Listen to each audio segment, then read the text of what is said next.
So hello everyone, welcome back to Zero YouTube channel. This is Shivani Keswani और आज का ये जो वीडियो होने वाला है ये थोड़ा सा डिफरेंट होने वाला है। आज मैं अपने हार्ट ब्रेक्स की बात करने वाली हूँ इस वीडियो में। बट ये वीडियो किसी ना किसी तरीके से आपसे भी रिलेटेड है, किसी ना किसी तरीके से इस चैनल के मोटिव से भी रिलेटेड है, मतलब स्टडी से भी रिलेटेड है।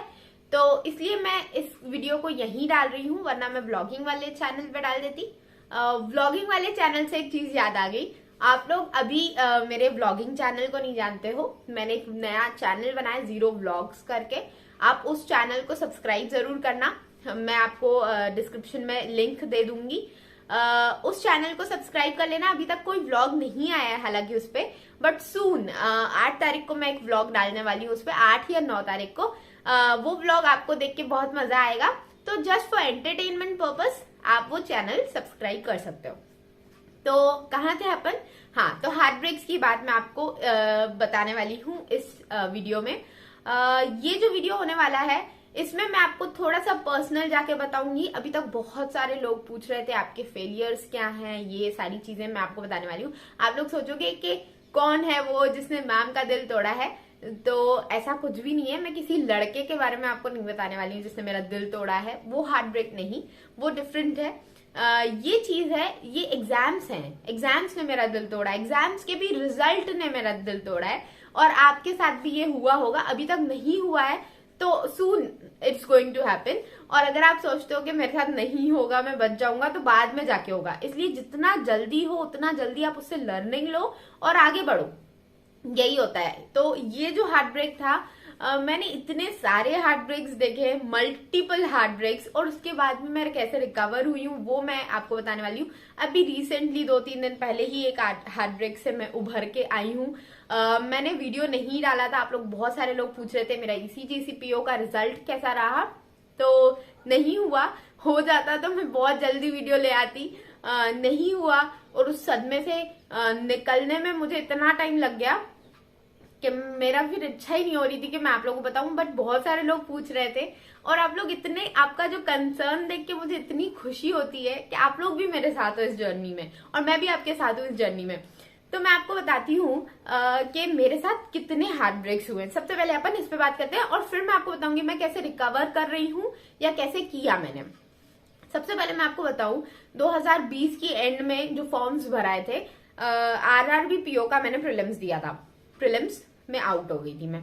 फिर मैं सिर्फ बैंकिंग एग्जाम्स की बात कर रही हूँ। मैंने SSC के भी दिए, IB का भी दिया है और भी कई सारे एग्जाम्स दिए हैं, बट अभी मैं सिर्फ बैंक एग्जाम्स की बात कर रही हूँ क्योंकि मुझे पता है कि मेरी जनता में से ज्यादातर परसेंटेज बैंकिंग एग्जाम्स वाले हैं। तो फिर मैंने RRB के बाद IBPS PO दिया, उसमें मेरा प्रीलिम्स क्लियर हुआ, मेंस क्लियर हुआ, इंटरव्यू देने गई और वो भी नहीं हुआ। ठीक है, जब आप इंटरव्यू देके आ जाते हो और फिर नहीं होता है ना, तो वो और बड़ा झटका होता है क्योंकि आप इतना करीब पहुंच के जब नहीं होता है, आपके मुंह पे ऐसा झटका लगता है, आप ऐसा लगता है कि मैं दरवाजे पे खड़ा था और उसने दरवाजा दे के मेरे मुंह पे मारा ऐसी फीलिंग आती है। तो वो पहली बार आई थी, बट उस टाइम पे मैंने इतना प्रिपेयर नहीं किया था, तो नॉर्मली लगा था, मुझे इतना ज्यादा दुख नहीं हुआ था। उसके बाद मैंने ECGCPO दिया जो 2021 में ही स्टार्टिंग में फॉर्म भराए थे, उसका प्रीलिम्स दिया, आउट। फिर ग्रेड बी दिया, उसका प्रीलिम्स दिया, आउट। हालांकि मैं इतनी तैयार नहीं थी ग्रेड बी के लिए, तो कोई दिक्कत नहीं है। इसके बाद मैंने SBI जूनियर एसोसिएट या क्लर्क जिसे आप बोलते हो वो दिया, वो मेरा क्लियर हुआ। तो नहीं, इससे पहले मैंने IDBI भी दिया था। IDBI एग्जीक्यूटिव मेरा सबसे पहला जो मेरा क्लियर हुआ था बैंकिंग एग्जाम, वो IDBI एग्जीक्यूटिव था और मैं बहुत ज्यादा खुश थी, मतलब खुशी खुशी में मेरे आंसू निकल आए थे, इतनी ज्यादा खुश थी मैं। उसके बाद फिर मेरा SBI जूनियर एसोसिएट हुआ, उस पर मैं बहुत ज्यादा खुश हुई। फिर मेरा RRB क्लर्क भी क्लियर हो गया। तो ये 3 एग्जाम्स मेरे लाइन से क्लियर हुए। फिर इसके बाद PO एग्जाम्स आ गए थे, तो वो तो देने ही थे। RRB PO दिया, इस बार भी प्रीलिम्स में आउट। SBI PO दिया, इंटरव्यू तक गई मैं, फर्स्ट अटेम्प्ट था, प्रीलिम्स गया, मेंस गया, सब कुछ क्लियर हुआ और इंटरव्यू तक गई, उसमें भी मैं थोड़े से चूक से मैं बाहर आ गई। ठीक है, मतलब इतना सा था वो। मैं आपको बताऊं, इंटरव्यू में अगर आधा नंबर भी उन्होंने एक्स्ट्रा दिया होता तो मैं क्लियर कर लेती, उसमें आउट हो गई। उस दिन मुझे सबसे ज्यादा दुख हुआ क्योंकि मैंने उसमें जेन्युइनली मेहनत की थी, वो क्लियर नहीं हुआ। उसके कुछ दिन बाद ही IBPS PO का रिजल्ट आया। प्रीलिम्स क्लियर हुआ था, मेंस क्लियर हुआ था, इंटरव्यू देके आ चुकी थी मैं। उसके बाद IBPS PO निकला। बहुत ही ज्यादा खुशी हुई क्योंकि ये एक ऑफिसर लेवल एग्जाम था। क्लियर हुआ, बहुत मजा आया, सबने बधाइयां दी और बहुत मजा आया। ठीक है, IBPS क्लर्क भी क्लियर हुआ उसी दिन, वो हो गया। तो उसके बाद फिर मैंने वापस ECGC आया, ECGC दिया, इंटरव्यू तक गई और अभी कुछ दिन पहले ही रिजल्ट आया, वो भी नहीं हुआ। RBI असिस्टेंट दिया, प्रीलिम्स में ही आउट हो गई 0.25 से। फिर मैंने RBI ग्रेड भी दिया। इस बार मैंने मेंस भी दिया, मेंस का एक्सपीरियंस भी लिया। तैयार नहीं थी इतनी ज्यादा मेंस के लिए, बट बहुत अच्छा लगा जब मैंने उसके मार्क्स देखे। मैंने आपको कल वाले वीडियो में उसके मार्क्स भी दिखाए, स्कोर कार्ड दिखाया। बहुत मजा आया मार्क्स देख के, समझ में आ गया कि अब कैसे मेहनत करनी है। तो मैंने आपको इतना सब कुछ क्यों बताया? मैं आपको ये बताना चाहती हूँ कि आज जो मैं लाइफ जी रही हूँ, जो सक्सेस मैं एंजॉय कर रही हूँ, ऐसा नहीं है कि वो 1 नाइट गेम था। नहीं, बहुत सारा टाइम लगा यार। 1.5 साल लग गया। अगर मैं आपको पूरा मतलब एक एक दिन का हिसाब देके बताऊं तो बहुत सारे इन 1.5 साल में मैंने इतने सारे एग्जाम्स दिए, इतने सारे एग्जाम्स, मतलब 80-90% एग्जाम्स नहीं क्लियर हुए, 10% एग्जाम्स ही क्लियर हुए मेरे। बट मैं आपको बताऊं कि अगर मेरे 50% या 60% या 70% एग्जाम्स क्लियर हो जाते, तब मैं इतना नहीं सीखती जितना मैंने ये फेलियर से सीखा। अब देखो, जब इंसान फेल होता है ना, मैं कोई ऐसी बातें नहीं करने वाली हूँ आपसे कि उठो खड़े हो जाओ, नहीं। मैं आपको जेन्युइनली बताती हूँ। ECGC PO का जब रिजल्ट आया, अभी SBI PO का जब रिजल्ट आया था, तो अभी वाली मैं आपको बता देती हूँ कि क्या हुआ। लिस्ट आई थी, 4 पेज की हार्डली लिस्ट थी, 77 रोल नंबर्स थे। एक एक चीज एग्जैक्ट याद है मुझे। जैसे ही रिजल्ट आया, PDF आई टेलीग्राम पे, दिल इतनी तेज धड़क रहा था। आपके साथ भी हुआ होगा, जब आप रिजल्ट देखते हो दिल पता नहीं कहाँ कौन से आसमान को छूना चाहता है। मैंने लिस्ट खोली, सारे रोल नंबर वाइज लिस्ट थी और एकदम मतलब इंक्रीजिंग ऑर्डर में लिस्ट थी। मैं देख रही हूँ नीचे, ऊपर से नीचे तक। मैंने अपना रोल नंबर पहले से याद करके रखा था। मैं इस रिजल्ट के लिए इतनी एक्साइटेड थी क्योंकि मेहनत की थी। तो मैं देख रही हूँ अपना रिजल्ट, आ गई मेरी जो मेरा नंबर था, उस डिजिट तक मैं आ चुकी हूँ। मेरा रोल नंबर नहीं है। नीचे तक मैंने पूरा देख लिया। फिर मैंने रजिस्ट्रेशन नंबर से ढूंढना स्टार्ट किया। रोल नंबर में तो मैं नहीं मिला, रजिस्ट्रेशन नंबर में भी नहीं मिला। आधे घंटे तक मैं इस लिस्ट को ऊपर से नीचे बार बार देखी जा रही हूँ कि कहीं मेरा रोल नंबर मिल जाए। ये चीज आपके साथ भी हुई होगी या होगी, अगर आपके साथ नहीं हुई है तो। बहुत बुरा लगता है जब आप इतने सारे एग्जाम्स देते हो और आप बिल्कुल अपना 100% देते हो और फिर भी नहीं होता है तो। लेकिन ये लाइफ है।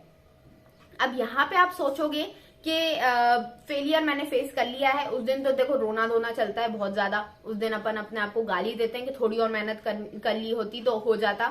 थोड़ा सा फिर अपने आप पर सेल्फ डाउट आने लगता है कि यार कोई कमी है क्या मुझ में, क्यों ऐसे मैं थोड़े से चूक जा रही हूँ।